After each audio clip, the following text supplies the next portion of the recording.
There was a king who defeated his rival in battle. But instead of killing him, he did something that left everyone shocked. Once upon a time in a faraway kingdom, there lived a wise and witty king.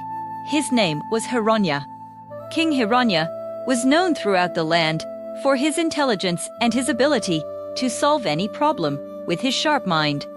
Now, in a neighboring kingdom, there lived another powerful king named Deboya.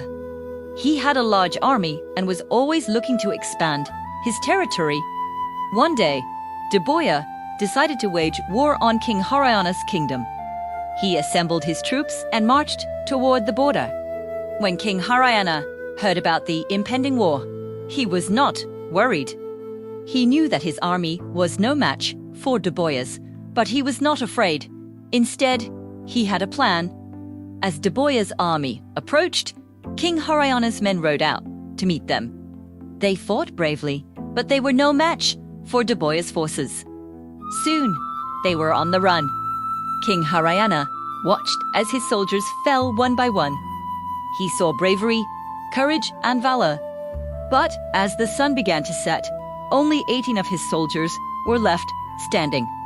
King Haryana knew it was time to put his plan into action. He sent a message to Deboya, proposing a one-on-one battle. The winner would claim the entire kingdom. Deboya accepted the challenge, and the two kings met in the center of the battlefield. They fought fiercely, but it was clear that Dovio had the upper hand. Just when it seemed like King Haryana was about to lose, he used a trick. He pretended to be exhausted and asked for a break.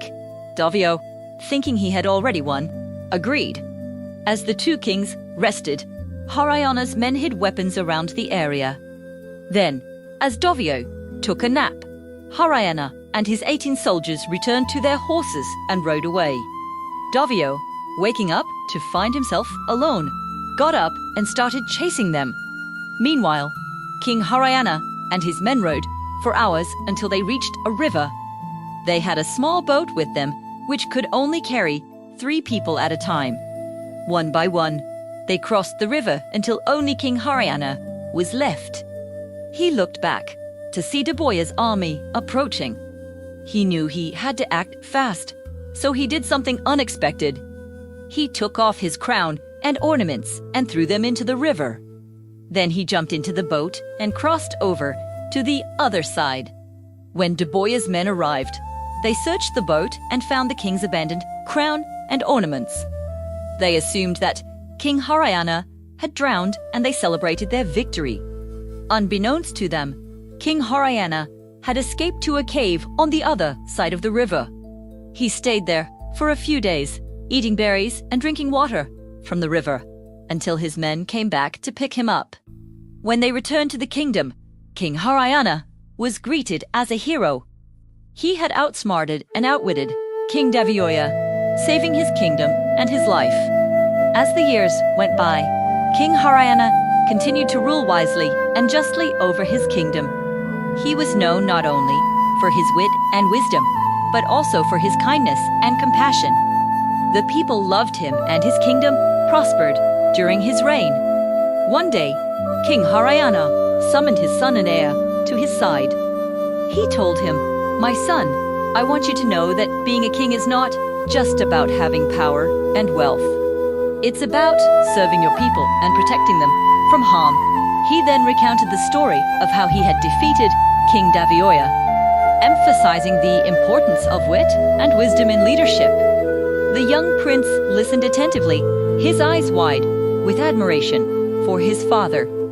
He vowed to follow in his footsteps and become a wise and compassionate ruler.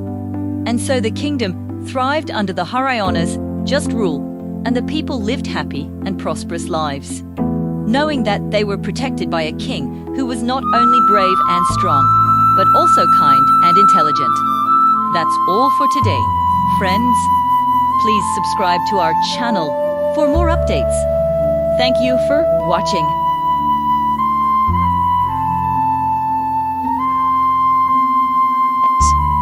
There was a Raja who had a big problem.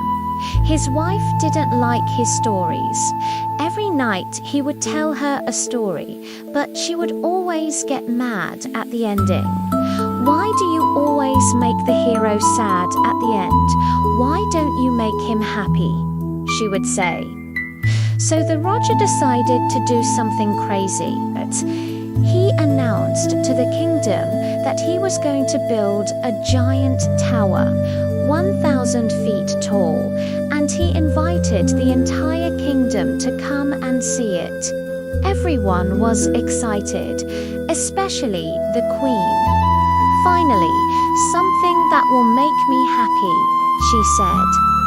But when the tower was finished, the Raja found that it was not as tall as he had hoped. It was only 10 feet tall. The queen was furious. "You promised me 1,000 feet, she said. The Raja was very embarrassed, but he had an idea. He asked the queen to come to his secret passageway. It was only 10 feet tall, but it was really 1,000 feet long. The queen was impressed. "Wow, I can't believe I didn't notice that before," she said. And from then on, the queen never complained about the endings of the Raja stories again.